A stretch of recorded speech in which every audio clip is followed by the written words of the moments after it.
Function hall అంటే అప్పుడు ఆ రోజు ఉండేది కాదు.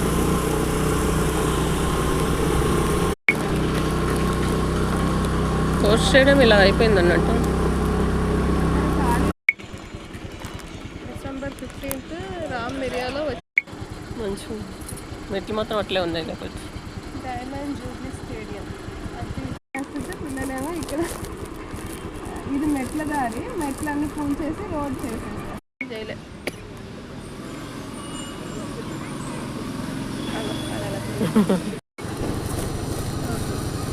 చేస్తున్నా.